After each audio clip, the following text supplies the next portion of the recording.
ഈ 6-ാം നൂറ്റാണ്ടിലെ മതത്തീട്ടവും തലയ്ക്കകത്താക്കിയിട്ട് ഈ ഗോത്ര കിതാബും പഠിച്ചിറങ്ങുന്ന ഓരോ മുസ്ലിം പുരോഹിതന്റെയും അവസ്ഥ എന്താണെന്ന് ആലോചിച്ച് നോക്കി.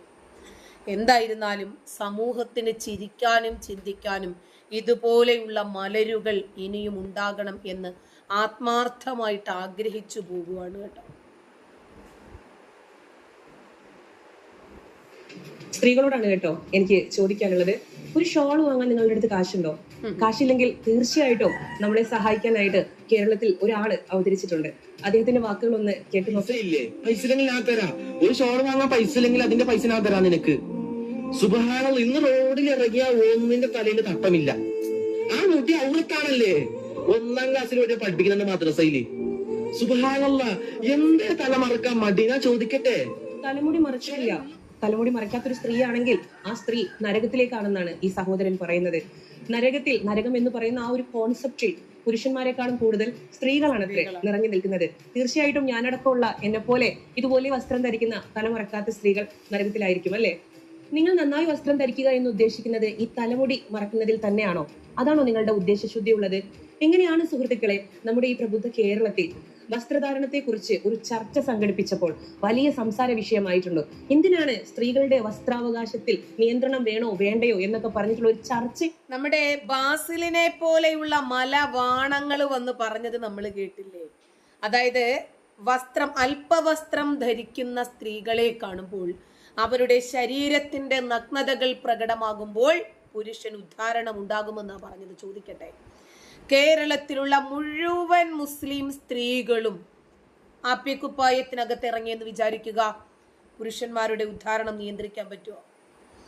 കാഫിറുകളും ഇല്ലേ? അവർക്ക് നിങ്ങൾ ഈ പറയുന്നത് പോലെ വയറൊന്നും പ്രശ്നമല്ലല്ലോ. അവര് സാരി ഉടുക്കും, ചിലപ്പോൾ ഒന്ന് പൊക്കിള് കണ്ടെന്നിരിക്കും, അവർക്ക് കുഴപ്പമില്ല. ബിക്കിനിയിട്ട് പെൺകുട്ടികൾ നടന്നെന്നിരിക്കും, അവർക്കും കുഴപ്പമില്ല. അവരെ കണ്ട നിങ്ങൾക്ക് അതല്ല, മുസ്ലിം പെൺകുട്ടികളുടെ ശരീരത്തിന്റെ ഭാഗം കാണുമ്പോൾ മാത്രമാണോ നിങ്ങൾക്ക് കുരു പൊട്ടുന്നത്? അതോ ആ മുസ്ലിം സ്ത്രീകളും കൂടി പർദ്ദയ്ക്കകത്ത് കയറണമെന്നാണോ പറയുന്നത്? നമ്മുടെ ബാലുശ്ശേരി പറഞ്ഞത് ഫാസ്റ്റ് ഫുഡ് സംവിധാനങ്ങൾ കാരണമാണ് 5 വയസ്സുള്ള കുഞ്ഞുങ്ങളെ പോലും ഉസ്താദുമാര് അധ്യാപകര് കയറി പിടിച്ചു പോകുന്നത്. ഹോർമോണിന്റെ പ്രശ്നവും അതുപോലെ ഫാസ്റ്റ് ഫുഡിന്റെ പ്രശ്നവുമാണെന്നാണ് പറഞ്ഞത്. മതം പഠിച്ചാൽ ഇങ്ങനെ ആയിരിക്കും. ബലാത്സംഗങ്ങൾ വർദ്ധിക്കാനുള്ള കാരണത്തെക്കുറിച്ച് പഠിച്ചിട്ടുള്ള എല്ലാ മനഃശാസ്ത്രജ്ഞരും പറയുന്നത്, ഇപ്പൊ നിങ്ങൾക്കറിയോ 5 വയസ്സുള്ള പെൺകുട്ടികൾ വരെ ബലാത്സംഗം ചെയ്യപ്പെടാനുള്ള ഒരു കാരണം ആധുനിക ഫാസ്റ്റ് ഫുഡുകള്, അതായത് ആധുനിക ഭക്ഷണങ്ങൾ കഴിച്ചിട്ട് തടിച്ചു വെളുത്ത പെണ്ണ്. എന്നിട്ട് നമ്മൾ എന്ത് ചെയ്യും? ഇവിടെ ഇങ്ങോട്ട് കാണിക്കുന്ന ഡ്രസ് ഇടും. ഇന്ന് മക്കളെയൊക്കെ എടുത്തിട്ടൊരു സ്ത്രീ ട്രെയിനില്ലേ, ഞാൻ പറയുന്നത് നിങ്ങൾ സയൻസ് പറയുന്നത് പഠിക്കണം. എന്താ ഈ കൈത്തണ്ടയൊക്കെ കാണിച്ച് കച്ചൊക്കെ കാണിച്ച് എല്ലാം കാണിച്ചിട്ടൊരു പെണ്ണ് പുരുഷനെ പറ്റി പഠിച്ചിട്ട് പറയുന്നത് അവന്റെ ഹോർമോൺ സ്ത്രീയേക്കാൾ 10 ഇരട്ടി ഉയർന്നു നിൽക്കും. ആ ഹോർമോൺ ഹൈയിലേക്കത്തെ എങ്ങനെ അറിയോ? കാഴ്ച കാണും തോറുമാണ്. സ്ത്രീയുടെ സൗന്ദര്യം കാണും തോറുമാണ്. അത് കാണും തോറും വികാരത്തിന്റെ സമ്മിറ്റിലേക്ക് അവൻ എത്തും. അങ്ങനെ എത്തുമ്പോ പിന്നെ അവനൊരു വികാരി ജീവിയാണ്.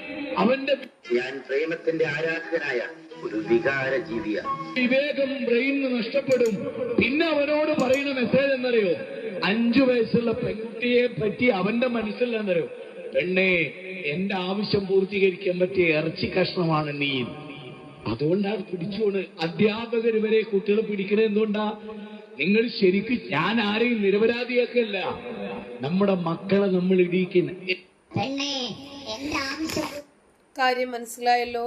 6-ാം നൂറ്റാണ്ടിലെ ഗോത്രമതം പഠിച്ചാൽ സെക്സ് വരുന്നത് ലിംഗത്തിൽ കൂടിയാണ് എന്ന് ചിന്തിച്ചു പോകും. അതവരുടെ കുഴപ്പമല്ല, അവര് പഠിച്ച കിതാബിന്റെ പ്രശ്നമാണ്. അതുകൊണ്ടാണ് പെണ്ണിനെ നോക്കിയാൽ ഉടനെ തന്നെ ലൈംഗിക ചോദനകൾ ഉണ്ടാകുമെന്ന് പറയുന്നത്. തലച്ചോറിന്റെ പ്രവർത്തനമാണ് എന്ന് പഠിക്കണമെങ്കിൽ ഇവര് ഹൃദയം കൊണ്ട് ചിന്തിക്കുന്നത് മാറ്റിവെച്ചിട്ട് തലച്ചോറ് ഉപയോഗിച്ചിട്ട് ചിന്തിക്കേണ്ടി വരും. എന്തിനാണ് എന്നെല്ലാം സ്ത്രീകൾ, ഒരുപാട് നിരവധി സ്ത്രീകൾ അതിനെ ചോദ്യം ചെയ്തിട്ടുണ്ടായിരുന്നു. ഇതുപോലെയുള്ള മഹാന്മാർ, ഇതുപോലെയുള്ള വീഡിയോസും അവകാശങ്ങളും കുറെ നരകവും അല്ലെങ്കിൽ സ്വർഗവും പോലെയുള്ള കുറച്ച് സംഭവങ്ങൾ നമുക്കിടയിൽ ഊന്നി അടിച്ചേൽപ്പിക്കാൻ വരുമ്പോൾ എങ്ങനെയാണ് ഇതുപോലെയുള്ള വിഷയങ്ങൾ ചർച്ചയ്ക്ക് വെക്കാതിരിക്കാൻ നമുക്ക് സാധിക്കുന്നത്? ഒരു സ്ത്രീ എന്ത് ധരിക്കണം, എങ്ങനെ നടക്കണം, എങ്ങനെ അണിയണം, എത്രമാത്രം തലമുടി കാണിച്ചിട്ടുണ്ട്, മൊത്തം കാണിച്ചിട്ടുണ്ടോ, അല്ലെങ്കിൽ ഇതുപോലെ 2 വള്ളി മാത്രമാണോ കാണിച്ചിട്ടുള്ളത് എന്നെല്ലാം നോക്കാൻ സമൂഹത്തിന് ഒരു പ്രത്യേക താല്പര്യം പോലെ തോന്നി. ഇപ്പോ ഇറാനില് മഹ്സ അമിനി എന്ന് പറയുന്ന 22കാരി മക്കന ധരിച്ചിട്ടും അവരുടെ മുടി കണ്ടു എന്ന് പറഞ്ഞിട്ടാണ് സദാചാര പോലീസിംഗ് നടത്തിയ പെണ്ണൊരുത്തിയെ മൂക്ക് മുറിച്ചും മുടി മുറിച്ചും ചവിട്ടിക്കൊന്നത്. അടിവയറ്റിന് ചവിട്ടേറ്റാണ് ആ കൊച്ചു മരിക്കുന്നത്. അതിന്റെ പേരിൽ ആ പെൺകുട്ടിയുടെ നീതിക്കു വേണ്ടി രംഗത്തിറങ്ങിയ മുഴുവൻ ആളുകൾക്കും പ്രഹരമാണ് കിട്ടിയത്. പകുതി ആളുകൾ മാത്രമാണ് വീട്ടിലെത്തിയത്. ജയിലുകളിൽ വരെ കൂട്ടിയിട്ട് തീ കൊടുക്കുകയായിരുന്നു ആയത്തുള്ള അലി ഖുമൈനി ചെയ്തത്. അതിനേക്കാൾ അധപ്പതിച്ച രൂപത്തിലാണ് ഇന്ന് നമ്മുടെ ഈ കൊച്ചു കേരളത്തിന്റെ പോക്ക്.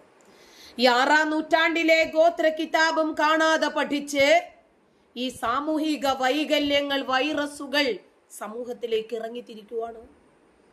ഇവൻ എല്ലാ തട്ടമിടാത്ത പെൺകുട്ടികൾക്കും തട്ടം വാങ്ങാനുള്ള പണം കൊടുക്കുവാണെങ്കിൽ മുക്കിന് ഇവൻ ഹിജാബിന്റെ കട തുടങ്ങണ്ടേ? ഇവൻ കോഴിക്കോട് ബീച്ചിൽ പോയപ്പോൾ ഒരു അന്യപുരുഷനും ഒരു അന്യ പെണ്ണും ചേർന്നിരുന്ന് സംസാരിക്കുന്നത് കണ്ടിട്ട് ഇവൻ വന്ന് ഭയങ്കര കരച്ചിൽ. ഈ മതമലരുകളെയൊക്കെ എന്തോ ചെയ്യണം കാലഘട്ടത്തിന്. അതിന് സമൂഹത്തിന്റെ പേരും സംസ്കാരത്തിന്റെ പേരും എന്തിന് മതത്തിന്റെ പേരും നൽകിയിട്ട് ആണ് മുന്നോട്ടേക്ക് ഇറങ്ങുന്നത്. തീർച്ചയായിട്ടും ഇവിടെ ഞാൻ പറയാൻ ഉദ്ദേശിക്കുന്ന കാര്യം മറ്റൊന്നുമല്ല, അത് ആ വ്യക്തിയുടെ അവകാശമാണ്. അതല്ലാതെ ഒരു മതത്തിന്റെയോ ഒരു സമൂഹത്തിന്റെയോ നിയന്ത്രണത്തിനുള്ള ഉപാധിയല്ല. ഒരു സ്ത്രീ അവളുടെ തലമുടി മറയ്ക്കുന്നുണ്ടെങ്കിൽ ഒരു പക്ഷേ അത് അവളുടെ വിശ്വാസമായിരിക്കും, നമ്മൾ അതിനെ ബഹുമാനിക്കാൻ പഠിക്കണം. അതല്ല, ആ സ്ത്രീ അവളുടെ തലമുടി മറയ്ക്കുന്നില്ലെങ്കിൽ, ആ തലമുടി കാണിച്ചിട്ടാണ് നടക്കുന്നതെങ്കിൽ അത് അവളുടെ സ്വാതന്ത്ര്യമായിരിക്കും, അവളുടെ വ്യക്തി സ്വാതന്ത്ര്യമായിരിക്കും. അതിനെ നിങ്ങൾ മാനിക്കാൻ ശ്രമിക്കുക തന്നെ വേണം.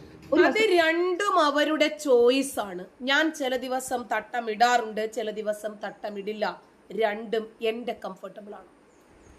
എനിക്ക് ശരി എന്ന് തോന്നുന്നെങ്കിൽ ഞാനത് ചെയ്യും. അത് രണ്ടിനും ഈ രാജ്യത്ത് സ്വാതന്ത്ര്യമുണ്ട്. നിങ്ങൾ നിങ്ങളുടെ വിശ്വാസവും നിങ്ങളുടെ ആശയവും നിങ്ങൾ എന്തിനാണ് ഈ അടിച്ചേൽപ്പിക്കാൻ ശ്രമിക്കുന്നത്? ഒരു വ്യക്തിയുടെ സ്വഭാവത്തിന്റെയോ ധാർമ്മികതയുടെയോ അളവുകോലായി നിങ്ങൾ നിശ്ചയിക്കപ്പെടുമ്പോൾ അവിടെ നമ്മൾ ചർച്ച ചെയ്യപ്പെടേണ്ടതായി പോകുന്ന ഒരു വലിയ കാര്യമുണ്ട്. എന്താണെന്നറിയോ? നമ്മൾ ചർച്ച ചെയ്യാൻ സൗകര്യപൂർവ്വം മറക്കുന്ന ഒരു കാര്യം, ആ വ്യക്തിയുടെ വ്യക്തി സ്വാതന്ത്ര്യത്തെ കുറിച്ച്. ഇങ്ങനെ വസ്ത്രം ധരിച്ചാൽ പ്രത്യേകിച്ച് ഇറാൻ അല്ല, സിറിയയല്ല, അഫ്ഗാൻ അല്ല, പാകിസ്ഥാൻ അല്ല, ഇത് സ്വതന്ത്ര ഭാരതമാണ് എന്ന് മനസ്സിലാക്കി ഇവർക്കൊക്കെ കൂച്ചുവിലങ്ങിടാൻ അധികാരപ്പെട്ട ഒരു സർക്കാർ അവരുടെ മൗനവും കൂടിയാണ് ഇതുപോലെയുള്ള ഊളകൾ സമൂഹത്തിൽ ഇറങ്ങി ഇങ്ങനെ വിഷം ഛർദ്ദിച്ചു കൊണ്ടിരിക്കുന്നത്. കഴിഞ്ഞ ദിവസമാണ് നമ്മുടെ സ്വർഗത്തിലേക്ക് റിസർവേഷൻ ടിക്കറ്റ് എടുത്തു വെച്ചിരുന്ന മുബീന നിജാസ് എന്ന് പറയുന്ന നമ്മുടെ മുബീസ് പാരഡൈസ് എന്ന് പറഞ്ഞാൽ മനസ്സിലാകത്തില്ല നിങ്ങൾക്ക്, ഐൻസ്റ്റീൻ താത്ത 100 വർഷങ്ങൾക്ക് മുമ്പ് ഹലാൽ ബിഗ് ബാങ് തിയറി കണ്ടുപിടിച്ചത് ഐൻസ്റ്റീൻ ആണ് എന്ന് പറഞ്ഞിട്ട് എന്നെ വന്ന് സയൻസും ശാസ്ത്രവും ഒക്കെ പഠിപ്പിക്കാൻ വേണ്ടിയിട്ട് ശ്രമിച്ച മുബീന താത്ത ആദ്യം കുറെ തുള്ളി മറിഞ്ഞ് പരസ്യം കാണിച്ച് കൊളാബ് ചെയ്ത് പല ആളുകളിൽ നിന്നായി, പരസ്യ കമ്പനികളിൽ നിന്നായി കോടിക്കണക്കിന് പണം പറ്റിക്കഴിഞ്ഞു. അത് കഴിഞ്ഞപ്പോൾ അവൾ ഒരു മുട്ടാക്കിനകത്ത് അങ്ങോട്ട് കയറി. അവൾ അപ്പിക്കുപ്പായത്തിനകത്ത് കയറി കഴിഞ്ഞപ്പോൾ എല്ലാവരും അപ്പിക്കുപ്പായത്തിനകത്ത് തന്നെ കയറണം എന്നായി. അപ്പോൾ ആണും പെണ്ണും എല്ലാം മതം പഠിച്ചു കഴിഞ്ഞാൽ ഇവർ ഈ രൂപത്തിലാണ് സമൂഹത്തിലേക്ക് ഇറങ്ങിത്തിരിക്കുന്നത് എന്ന് പറയുവാണ്. എന്ന് പറയുമ്പോൾ തീർച്ചയായിട്ടും നമ്മുടെ ഇന്ത്യൻ ഭരണഘടന അതിനനുവദിക്കുന്നുമുണ്ട്. എന്നാൽ ഇന്നല്ലെങ്കിൽ നാളെ നമ്മൾ എല്ലാവരും ഫേസ് ചെയ്യേണ്ട ഒരു റിയാലിറ്റിയാണ് മരണം. അതിൽ നിന്നും ഒളിച്ചോടാൻ ആർക്കും കഴിയില്ല. ഇവളും ഇവളുടെ കെട്ടിയോനും കിടക്കട നാടുന്നതും പാടുന്നതും ബെഡ്റൂം കാര്യങ്ങളും വരെ റീൽസ് എടുത്തിടുന്നതും ഒക്കെ കണ്ടു കഴിഞ്ഞാൽ കൊച്ചേ കുല്ലു നഫ്സിൻ ദാഇഖത്തുൽ മൗത്ത്, എല്ലാ മനുഷ്യനും മരിക്കും, പരലോകമുണ്ട്, സ്വർഗമുണ്ട്, നരകമുണ്ട്, വിചാരണയുണ്ട് എന്ന് നീ എന്താ കൊച്ചേ ചിന്തിക്കാത്തത്? സ്വർഗം നരകം എന്നുണ്ടെന്ന് വിശ്വസിക്കുന്ന ആളുകൾക്ക് ഒരിക്കലും ഇതേപോലെ തോന്നിയ രീതിയിൽ ജീവിക്കാമെന്ന്. അപ്പൊ നീ അന്ന് ഇങ്ങനെ ആടുകയും പാടുകയും തുള്ളുകയും കുലുക്കുകയും ഒക്കെ ചെയ്ത സമയത്ത് നിനക്ക് ഈ വിശ്വാസം ഉണ്ടായിരുന്നോ? നീ മുസ്ലിം ആയിരുന്നോ? പറയാൻ കഴിയില്ല. ഞാൻ കഴിഞ്ഞ വീഡിയോയിൽ ഈ താത്തയോട്, ഈ സഹോദരിയോട് അവർ തന്നെ സ്വയം തെറ്റാണ് എന്ന് അഡ്മിറ്റ് ചെയ്തൊരു കാര്യം, എളുപ്പം പരിഹരിക്കാൻ പറ്റുന്നൊരു കാര്യം എന്തുകൊണ്ട് ഇപ്പോഴും തുടരുന്നു എന്നൊരു ചോദ്യം ഞാൻ ചോദിച്ചിട്ടുണ്ടായിരുന്നു. അതായത് സമൂഹ മാധ്യമങ്ങളിൽ നിങ്ങൾ നിങ്ങളുടെ മൂഞ്ചി കാണിച്ചു വരുന്നില്ലേ? അത് ഹറാമല്ലേ? അന്യപുരുഷന്മാരൊക്കെ നിങ്ങളെ കാണുന്നില്ലേ? മുഖം ഔറത്തല്ലേ കൊച്ചേ? പ്രത്യക്ഷത്തിൽ പ്രകടമായത് ഒഴികെ മറയ്ക്കണമെന്നൊക്കെ ഖുർആൻ പറഞ്ഞിട്ടുണ്ടെങ്കിൽ പോലും ഇന്ന് മുസ്ലിം പുരോഹിതന്മാർ അഖിലവും പറയുന്നു സോഷ്യൽ മീഡിയ ഹറാമാണ്, മുഖം കാണിച്ചു കൊണ്ടുവരുന്നത് ഹറാമാണ്, അതിലൂടെ ഉണ്ടാക്കുന്ന ഓരോ നാണയത്തുട്ടും ഹറാമാണ്. എന്നാ പിന്നെ നീ ഇങ്ങനെ വീഡിയോ കാണിച്ച് പ്രദർശിപ്പിച്ച് മോന്ത കാണിച്ച് വരാൻ പാടുണ്ടോ? മറുപടി ഈ താത്ത തന്നില്ല എന്ന് മാത്രമല്ല, ഏകദേശം 3.5 ലക്ഷത്തോളം ആളുകൾ കണ്ട വീഡിയോയിൽ ഒരുപാട് പേര് അവരെ ടാഗ് ചെയ്ത് മെൻഷൻ ചെയ്തൊക്കെ ഈ ചോദ്യങ്ങൾ ചോദിച്ചു. എന്നിട്ടും അവർ അതിനുള്ള മറുപടി കമന്റ് ആയിട്ട് പോലും തന്നില്ല എന്ന് മാത്രമല്ല, ആ വീഡിയോ മുക്കുകയും ചെയ്തു. ഇവർക്ക് മതഭ്രാന്താണ് എന്നൊക്കെ പറഞ്ഞുകൊണ്ട് കുറെ പേര് ചെയ്തു വിളിക്കുന്നത്. എൻ്റെ ഒരു പെർസ്പെക്റ്റീവില് ഇവരുടെ ചെയ്തികൾ എനിക്കൊരിക്കലും തോന്നുന്നില്ല ഇവർക്കൊരു മതഭ്രാന്താണ്. ഇവർ മതത്തെ കൂട്ടുപിടിച്ചുകൊണ്ട് മതവിശ്വാസികളെ കബളിപ്പിച്ചുകൊണ്ട് എന്ത് ചെയ്യാനും മുതലെടുക്കുകയാണ്. ഇൻസ്റ്റാഗ്രാമിലും യൂട്യൂബിലും ഫേസ്ബുക്കിലും ഒക്കെ വീഡിയോസ് ഒക്കെ ഇട്ട് റീച്ച് ഉണ്ടാക്കി പൈസ ഉണ്ടാക്കാനുള്ള ശ്രമമാണ് നടത്തിക്കൊണ്ടിരിക്കുന്നത്. ഇവർക്ക് ഇപ്പോൾ ഉള്ള ഫോളോവേഴ്സിന്റെ 100-1 ഫോളോവേഴ്സ് ഇവർക്ക് ആദ്യം ഇല്ലായിരുന്നു. ഇവർ മതത്തെ കൂട്ടുപിടിക്കാൻ തുടങ്ങിയപ്പോൾ അതായത് സദാ വീഡിയോസ് ഇടുന്ന, അതായത് ഞങ്ങളെ പറഞ്ഞുതരാം, ഞങ്ങള് അതായത് സമൂഹത്തിൽ എന്തെങ്കിലും പ്രശ്നം ഉണ്ടാകുമ്പോൾ ഇരയ്ക്ക് വേണ്ടി സംസാരിക്കണം അല്ലെങ്കിൽ നീതിക്ക് വേണ്ടി അഡ്വക്കേറ്റ് ചെയ്യുന്നവരാണ് ഞങ്ങൾ. ഞങ്ങൾക്ക് വർഷങ്ങളായിട്ട് വീഡിയോ ചെയ്തുകൊണ്ട് വരുന്നവരാണ്. വർഷങ്ങളായിട്ടുള്ള ഞങ്ങൾക്കുള്ള ഫോളോവേഴ്സ് കൗണ്ടൊന്നും നിങ്ങൾ എടുത്തു നോക്കും, ഞങ്ങൾക്ക് കിട്ടുന്ന സപ്പോർട്ട് നിങ്ങളൊന്ന് എടുത്തു നോക്കും. പക്ഷെ ഇവര് മതം കൂട്ടുപിടിച്ച് വീഡിയോ ചെയ്യാൻ തുടങ്ങിയപ്പോൾ ഞങ്ങൾ വർഷങ്ങളായിട്ട് ഉണ്ടാക്കുന്നത് ഇവർക്ക് മണിക്കൂറുകൾ കൊണ്ടും ദിവസങ്ങൾ കൊണ്ടും കിട്ടുകയാണ്. പിന്നെ എങ്ങനെയാണ് ഇതുപോലുള്ള ആളുകൾ വീണ്ടും വരാതിരിക്കും? റീച്ചും ഫോളോവേഴ്സും മതമുള്ള ആളുകളെ, മതവിശ്വാസികളെ കബളിപ്പിച്ചുകൊണ്ട് ഇതുപോലെയുള്ളവരെ നിങ്ങൾ തിരിച്ചു. ഷിഹാബ് ചോറ്റൂര് ഇങ്ങനെ ഈ മതവിശ്വാസികളെ ചൂഷണം ചെയ്തും പറ്റിച്ചും കബളിപ്പിച്ചും നിൽക്കുന്ന ആളുകൾക്കാണ് യഥേഷ്ടം ആളുകൾ ഉണ്ടാവുക. ഒരു കാലത്ത് നബിയെ അറഞ്ചം പുറഞ്ചം തെറി പറഞ്ഞ ആളുകൾ പിന്നീട് മതത്തെ കൂട്ടുപിടിച്ചപ്പോൾ ദാ കേറുന്നു, ബൂം ചെയ്ത് വൈറലാകുന്നു, ഒരുപാട് ഫോളോവേഴ്സ് ഉണ്ടാകുന്നു, സബ്സ്ക്രിപ്ഷൻ ഉണ്ടാകുന്നു, ഒരുപാട് സ്പോൺസേഴ്സ് ഉണ്ടാകുന്നു, പണം വരുന്നു. ഇതങ്ങനെ തന്നെയാണ്. നമ്മൾ സത്യത്തിനു വേണ്ടിയും നീതിക്ക് വേണ്ടിയും ഈ രാജ്യത്തിനു വേണ്ടിയും സംസാരിച്ചാൽ നമ്മുടെയൊക്കെ ഗതി ഇത് തന്നെയായിരിക്കും. ഇത് 4 പേരൊന്ന് പറയണം, എന്നാലേ ചിലർക്ക് ഇതിനകത്തുള്ള ചില അടപ്പൊന്ന് തുറന്നിട്ട് ഇതിനകത്ത് വെളിച്ചം കയറും. നന്ദി.